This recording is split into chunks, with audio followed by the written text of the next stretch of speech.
డబ్బు, అనారోగ్యం, ఉద్యోగం, వ్యాపారం, అప్పులతో బాధపడుతున్నారా? మీకోసమే లాంచ్ యువర్ ఫ్యూచర్ ప్రోగ్రామ్. నమస్తే రమగారు. నమస్తే జయ. రమగారు, వినాయక చవితిని అంగరంగ వైభవంగా ఎవరికి తోచినా ఎవరి శక్తి మేరకు వాళ్ళని జరుపుకున్నాం, అయిపోయింది. ఇక నిమజ్జనం గురించి ఆలోచించాలి ఇప్పుడు. ఎప్పుడు చేయాలి, ఏ రోజు చేయాలి, దీనికన్నా ముహూర్తం పెట్టుకోవాలా, చేసే ముందు ఏమైనా నియమాలు పాటించాలా, ఇలాంటివి కొన్ని సందేహాలు ఉంటాయి కదా. వాటిని ఒక్కసారి నివృత్తి చేసుకుందామండి. ఏ రోజు చేసుకుంటే మంచిది అంటారు నిమజ్జనం?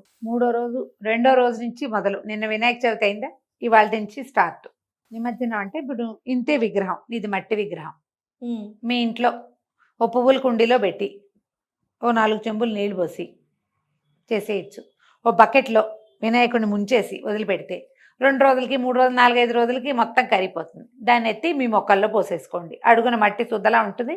ఆ శుద్ధని మిగిలిన అన్ని మొక్కల్లో కాస్త కాస్త కాస్త కాస్త వేసేయండి. మీ వినాయకుడు మీ మొక్కల్లోనే పదిలంగా చక్కగా ఉంటాడు. ఒకటి రంగులు వేసిన ఇవి విగ్రహాలు, అవి ఆ నీళ్ళని మనం మొక్కల్లో పోయలేకపోతాము. అసలు దానికి కూడా పనికిరావు, అవి దానికి పనికిరావు. ప్రాకృతికమైన రంగులు ఏమంటారు, సహజ రంగులు ఏమైనా ఉండుంటే కనుక, న్యాచురల్ కలర్స్ అయితే కనుక దాన్ని కూడా మనం అలాంటి రంగుల్ని కూడా మనం ఇలా చేయొచ్చు. ఇప్పుడు 2వ రోజు, 3వ రోజు, 4 చెయ్యరు, మళ్ళీ 5వ రోజు, తర్వాత 7 లేదా 9వ రోజు. 2వ రోజు చేస్తాం. నిన్న కదిపేస్తే ఇవాళ చేసుకోవచ్చు. నిన్న కదిపితే ఇవాళ చేసుకోవచ్చు. మీరు 3 రాత్రులు ఉంచదలుచుకున్నారు, 3 రాత్రులు ఉంచదలుచుకుంటే 4వ రోజు పొద్దున కదపచ్చు. ఓకే. 3 రాత్రులు అంటే నిన్న వినాయక చవితి నాడు, పంచమి నాడు, షష్ఠి నాడు 3 రాత్రులు దీపాలు పెట్టారు, పూజ చేశారు, రాత్రి ఉంచదలుచుకోండి. 4వ రోజు పొద్దునే మంత్రం చెప్పుకుని కదుపుకోవచ్చు. కదిపేసి 4వ నాడు మీరు పంపించవచ్చు. 4వ రోజు కదిపి ఉంచుకుని 5వ రోజు కూడా పంపించవచ్చు. ఇవేంటంటే ప్రాంతీయపరమైన పద్ధతులు. తర్వాత మంగళవారం, శుక్రవారము పంపకూడదు. ఇది ఒక నియమం ఉంటుంది. మంగళవారాలు, శుక్రవారాలు అంటే ఇప్పుడు ఒకవేళ 3వ రోజు మంగళవారం వచ్చినా పంపరు. రైట్. ఇప్పుడు మళ్ళీ కొన్ని చోట్ల ఎట్లా ఉంటుంది, మట్టిలో పెట్టి తీసుకుపోయి మొక్కల్లో పెడతారు. ఈ మన పొలంలో పెట్టేస్తారు. పొలంలో నువ్వు ఏ రోజైనా తీసుకెళ్లి పొలంలో కూర్చోబెట్టేసేయచ్చు. ఓ పక్కన అంటే కాలి తొక్కిడి రాని చోట గనక మనం స్థాపిస్తే, స్వరూపంగా ఉన్నప్పుడు మట్టిలో కలిసిపోయాక కాలి తొక్కిడి వచ్చినా పర్వాలేదు. స్వరూపంగా నీకు ప్రతిమ విశేషంగా ఉన్నప్పుడు గట్టుకు కరిపించే వాళ్ళని జయ. మేము చేసే పని చెప్తున్నాగా నేను. ఇప్పుడు గట్టు మీద నుంచి దిగాలి, కింద నుంచి దిగేటప్పుడు కూడా గట్టిన ఆనుకుని మన కాలు పడదు. గట్టి ఇక్కడ ఉంటుంది అనుకో, మన కాలు ఇక్కడ ఉంటుంది. అప్పుడు గట్టు కరిపించేవాళ్ళం అనమాట. కరిపించి ఉంచితే ఓ వారం రోజులకో 10 రోజులకో మెల్లిగా తడి తగిలి యువకకి మెల్లిగా తడి పీల్చుకుని తాపీగా డిజాల్వ్ అయిపోయేది స్వరూపం. ఇదే విధానం. మీరు ఈ వినాయక నిమజ్జనాలకు వెళ్ళేటప్పుడు చిన్నపిల్లల్ని తీసుకెళ్ళకండి. ఒకవేళ హైదరాబాద్లో కనుక హైదరాబాద్లో కూడా 5-6 చోట్ల వేరు చోట్ల నిమజ్జనాలు చేస్తున్నారు. ఒకటి హుస్సేన్ సాగర్కి వెళ్తారు, 2వది ఐడియల్ చెరువు ఆ వైపుకి వెళ్తున్నారు. మీరు వెళ్ళే ప్రాంతాన్ని బట్టి ఎక్కువ మంది జనం ఉంటే తల్లిదండ్రులు లేకుండా చిన్నపిల్లల్ని పంపద్దు. చుట్టుపక్కల ఫ్యామిలీస్తో కలిపి పంపితే ఆ ఉన్న హడావిడిలో వాళ్ళు మీ పిల్లల్ని టేక్ కేర్ చేయగలరా చేయలేరా అనేది తెలియదు. బాగా పెద్ద పిల్లలు అయితే పర్వాలేదు. కాకపోతే చూసుకోండి ఎలాంటి ప్లేస్కి వెళ్తున్నారు, ఎవరితో వెళ్తున్నారు, కొంచెం జాగ్రత్త పడండి. ఇలాంటప్పుడు తొక్కిసలాటలు జరగడానికి, గొడవలు జరగడానికి ఎక్కువ అవకాశం ఉంది. మీ ఫ్యామిలీ గుంపే వెళ్తున్నాము అంటే మీ పిల్లల్ని మీతో తీసుకెళ్ళచ్చు. సాధ్యమైనంత కేర్ఫుల్గా వెళ్ళండి. వినాయక నిమజ్జనం సాయంత్రమే చేయాలన్న నియమం లేదు. పొద్దున్నే ఎవరు ఉండరు, జనాలంతా లేవరు కాబట్టి తెల్లవారే తీసుకెళ్ళి నీటిలో ప్రవేశం చేయించినా తప్పులేదు. పొద్దున్నే వెళ్ళచ్చు, తప్పు ఏమీ లేదు. మీరు మీ ఇంట్లో కదపటమే నియమం. మన ఇంట్లో ఎప్పుడు కదిపామో అదే నియమం, కానీ నువ్వు ఏ టైంకి తీసుకెళ్ళావు అనేది నియమం కాదు. నీళ్ళలో పెట్టడానికి ఏమీ ఇబ్బంది లేదు. ఆలోచించి చేయండి. దీంట్లో గేటెడ్ కమ్యూనిటీస్లో బయలుదేరి తీసేటప్పుడు పెద్ద పిల్లలు, చిన్నపిల్లలు 3 జట్లుగానో 2 జట్లుగానో వెళ్తారు. పిల్లల్ని, ఆడపిల్లల్ని జాగ్రత్త.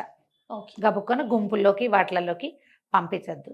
అండ్ ఎక్కడికైనా పంపించేటప్పుడు మంచినీళ్ళు ఇచ్చి పంపించండి, బాటిల్ లేకుండా పంపద్దు. బయట ఎక్కడైనా నీళ్లు తాగితే వర్షాకాలం ఇప్పుడు చాలా సమస్యలు వచ్చే అవకాశం ఉంది. ఎక్కడా బయట నీళ్లు తాగకూడదు. ప్రసాదాలు కూడా అందరు ప్రసాదాలు పంచిపెడుతూనే ఉంటారు. నిరుడు చెప్పచ్చో చెప్పకూడదు, వినాయక చవితి ప్రసాదాలు తిని డిసెంట్రీ పట్టుకున్న వాళ్ళని చాలా మందిని చూసాం. ఏంటంటే ఇవి వెళ్తారా, అందరూ పెట్టేస్తారు, పాల తాలికలు పెడతారు, పులిహారలు పెడతారు. చేతులు ప్రధానంగా ప్రసాదంలో కల్తీ అని అంటానికి వీల్లేదు. అన్ని రకాల చేతులు ఓ పక్కన డాన్స్ ఆడతారు, ఈ మట్టి ముట్టుకుంటారు, వాళ్ళని వీళ్ళని ముట్టుకుంటారు, ఈ కర్రలు పట్టుకుంటారు, మధ్యలో కోలాటాలు, తల కట్టుకుంటారు, జుట్టులో చేతులు పెట్టుకుని జుట్టు సరి చేసుకుంటారు, తర్వాత ప్రసాదంలో పెడతారు చెయ్యి. ఇన్ని చేతులు ఇన్ని చోట్లకి మారిన చేతులు అందులోకి వెళ్ళి అది పొట్టలోకి వెళ్ళేసరికి ఏమొస్తుంది ఖచ్చితంగా కదా. జాగ్రత్త. ప్రసాదం తినద్దు అని చెప్పలేం, నేను కూడా చెప్పట్లా, కానీ జాగ్రత్తగా ఉంచండి. అంత ఏజ్ తెలియని పిల్లల్ని గబుక్కన పంపించద్దు. కొంతవరకు వెళ్ళాక మళ్ళీ వెనక్కి తీసుకొచ్చేసండి. ఈ తీన్మార్లు అవన్నీ చూస్తే పిల్లలకు చాలా ఆసక్తికరంగా ఉంటుంది. మనమే తీసుకెళ్ళి దిగబడించాలి అని అనుకుంటే కనుక ముందే చెప్పాం, ఎర్లీ మార్నింగ్ వెళ్ళటము బెస్ట్ టైమింగ్. పొద్దున్నే లేవటం, వినాయకుడిని మీ దగ్గర ఏ వాహనం ఉంటే ఆ వాహనం మోసుకెళ్ళిపోవటం, చక్కగా దింపేసి ఒక దండం పెట్టుకుని మళ్ళీ వచ్చే సంవత్సరం చేసుకుంటాం నీ పూజని చెప్పుకుంటే సరిపోతుంది. ఇంట్లో కదిపే ముందు కూడా దీపం వెలిగించాలి కదా రమ్మగారు. దీపం వెలిగించాలి. ఇంట్లో మంత్రం చదువు కదిపేటప్పుడు మనము మామూలు దీపారాధన చేసుకుని అగరబత్తులు చూపించి పంచోపచారాలు చేయటం, 2 పువ్వులు పెట్టడం, తర్వాత ఏదైనా నివేదన మనం ఏం చెయ్యొచ్చు. వినాయకుడిని కదిపేటప్పుడు పెసరపప్పు, ఏమంటారు వడపప్పు, ఒక కొబ్బరికాయ కొట్టడం, తర్వాత కొంచెం పానకం నివేదన చేయటం. అన్నప్రసాదమే చేయకర, పులిహోర లాంటివి చేస్తే మంచిదే, లేకపోతే ఇలా కూడా చేయొచ్చు. చేసేసి తాంబూలం పెట్టి హారతి ఇచ్చేసేయాలి.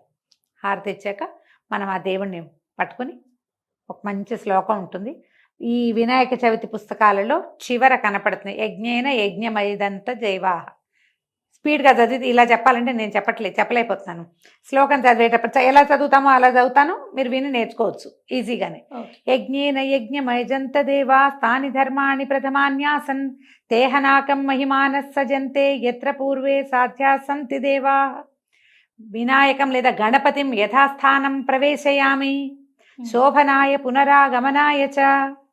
గణపతిని యథాస్థానం ప్రవేశయామి అంటే ఎక్కడి నుంచి తీసుకొచ్చామో అక్కడికి పంపిస్తున్నాము. శోభనానికి అంటే మనకి శుభం జరగటానికి, పునరాగమనాయ చ మళ్ళీ నువ్వు మా ఇంటికి రావడానికి. ఈ మంత్రం చెప్పి ఈ పీటని కదపండి. వినాయకుడికి మీరు ఏదైనా కలశం పెట్టుకుంటే కలశాన్ని తీసి పక్కకు పెట్టుకోండి. పత్రి అంతటిని ప్యాక్ చేసి ఒక పక్కకు పెట్టండి. వినాయకుడిని మటకే నీళ్ళల్లో ప్రవేశపెట్టండి. పత్రిని తొక్కని చోట వేసుకోండి. ఈజీ మెథడ్ ఏంటంటే ఒక పెద్ద గమేళాలోనో పాత బకెట్లోనో పడేసి దాని మీద 2 చారల మట్టి పోసారంటే 6 నెలలకు అది మట్టి అయిపోతుంది. అంతే. మేము ప్రతి సంవత్సరం నేను ఈ పనే చేస్తాను జయ. మా దగ్గర ఒక కొత్త కుండీ తయారవుతుంది మట్టితోటి. బాగా అదంతా తడిసి నానిపోయిన తర్వాత కింద తీసుకెళ్ళి మా మొక్కలు ఉన్నాయి బాగా వీటిలో కింద అపార్ట్మెంట్లో కింద అందులో పోసేస్తాం. 6 నెలలకి అది మామూలుగా అయిపోతుంది. తడవకుండా ఉంచితే చాలు. కొంచెం పుల్ల మజ్జిగ పోస్తే చకచక ఆ మట్టిలో ఉన్న ఆకులన్నీ కుళ్ళిపోతాయి.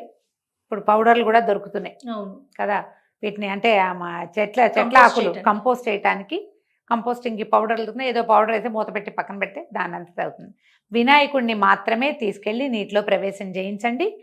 పత్రంతా నీటిలో వేయబోకండి, ఎందుకంటే అది ఏం ప్రవాహ జలాలు కాదు, ఏ మొక్కలకి వెళ్ళవు, అది ఏ చెట్లకి అందేది కాదు. వినాయకుడిని మాత్రం పెట్టండి. మనం బుజ్జి వినాయకుడైతే పిల్లలకు కూడా సరదాగా ఉంటుంది. ఒక బకెట్లో చక్కగా ఇది చేసి ఒక 3-4 రోజులకి కరిగిపోయాక పిల్లలతోటే పోయించండి, వాళ్ళకి సంతోషంగా ఉంటుంది. తర్వాత పసుపు గణపతిని చేసుకుంటాం కదా రమ్మగారు, దాన్ని ఎలా వినిమయం చేయమంటారు? ఈ 2-3 పద్ధతులు చెప్తారు జయ. నా మటుకు నేనైతే మొక్కల్లోనే పెడతాను. అది ఒంటికి రాసుకోవచ్చని కొంత పసుపుని తీసి చెప్తారు. నేనేం చేస్తానో చెప్తా. దీని మీద చాలా పాఠభేదాలు ఉన్నాయి. మీ ఇళ్లల్లో ప్రాంతాల్లో అది పాటించండి. గణపతి 3వ రోజుకి 5వ రోజుకి వాసన వచ్చేస్తుందమ్మా పసుపు కదా. ఒక్క చిటిక తీసి నేను సూత్రాలకు రాసుకుంటాను జయ. స్నానానికి వాడితే మనం ఒంటి మీద వేసుకున్నప్పుడు బాత్రూంలో నీళ్లు పోసేసుకుంటే డ్రైన్లోకి వెళ్ళిపోతుంది, అదొక తప్పు. తర్వాత ఆ పసుపు రాసుకోదలుచుకుంటే పై భాగానికి, ఛాతీ నుంచి పైకి శరీర భాగాలకి రాసుకోకూడదు. ముఖము నుదుట ఇక్కడ పాపెట్లో పెట్టుకుంటే మంచిది.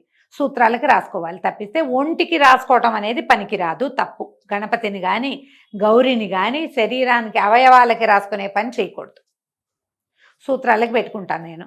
తీసి దాన్ని తులసి చెట్లు లేదా బోల్డని కుండీలు ఉన్నాయి, ఏదో ఒక కుండీలో పెడతాను. 3-4 రోజుల్లో భగ్నమయ్యి మెల్లిగా ఆ పసుపు మొక్కల్లో కలిసిపోతుంది. కింద ఉన్న మొక్కలు ఉంటే అక్కడ పెట్టండి, ఎక్కడైనా తొక్కని చోట పెట్టండి. ఎందుకంటే 2వ రోజు 3వ రోజుకే పసుపు పాడైపోతుంది, వాసన మారిపోతుంది.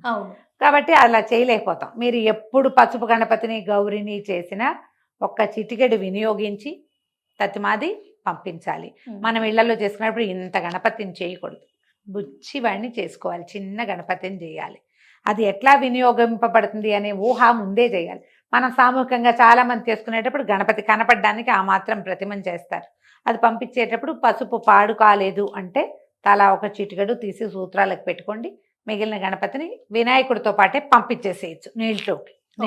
ఓకే. ఏం తప్పులేదు. తర్వాత అక్షింతలకి మనకి ప్రత్యేకంగా మనం దాచుకుంటాం కదా రమ్మగారు, మీరేం చేస్తారు? ఒక తమలపాకులో పోసి పక్కన పెట్టుకుంటాను జయ. ఇవాళ పొద్దున కూడా నెత్తి మీద వేసుకున్నాను. ఈ 9 రోజులు నేను వేసుకుంటా. ఒక డబ్బాలో పోసి పెట్టుకుంటే ఏదైనా ముఖ్యమైన పని మీదకి వెళ్ళేటప్పుడు వినాయకుడిని తలుచుకుని 2 అక్షంతలు నెత్తి మీద వేసుకుంటే సరిపోతుంది. సంవత్సరం అంతా కూడా వాడుకుంటూ ఉంటారు. అన్నాళ్ళు ఉండవు, ఎన్ని ఆ రోజులు? లోపల 10 అయిపోతుంది. రోజులు? ఎప్పటికొస్తే అప్పటికి. రైట్. ఈ 9 రోజుల్లోనే సగం ఖర్చు పెట్టేస్తాను నేను. అదేలే. ఎందుకంటే రోజువారీ పూజ అది చేయటం లేదు, మామూలుగా చదువుకోవటమే. అవునవును. అందుకని నేను తల మీద వేసుకుంటాను. ఇంకొక విషయం రమ్మగారు, పాలవెల్లికి మనము పళ్ళు కడతాం, ఫ్రూట్స్ అన్ని కట్టుకుంటాం కదా, అవి మనమే తినాలి, మన కుటుంబం మన సభ్యులే తినాలి అట్లా ఏమన్నా ఉంటుందా? ఏమీ లేదు. ఒకవేళ పళ్ళు కడితే పువ్వులని ఎండిపోతే వాటిని పత్రితో పాటు పంపించేయండి. అవును. ముళ్ళకాయలు కడతాము వాటికి, జిల్లేడు తర్వాత ఏమో మారేడుకాయలు, అవును. మొక్కజొన్న పొత్తులు ఎండిపోతాయి, అన్నీ పంపించేయండి. పళ్ళు బాగుంటే ఆ పండు చక్కగా తరిగి నోట్లో వేసుకోండి, మీరు తినచ్చు, ఎవరికైనా పెట్టచ్చు. అదేదో ప్రసాదం అని మన ఇంట్లో వాళ్ళు తింటేనే ఆ. వస్తు అలా ఏమీ లేదు, ఓకే. పర్వాలేదు.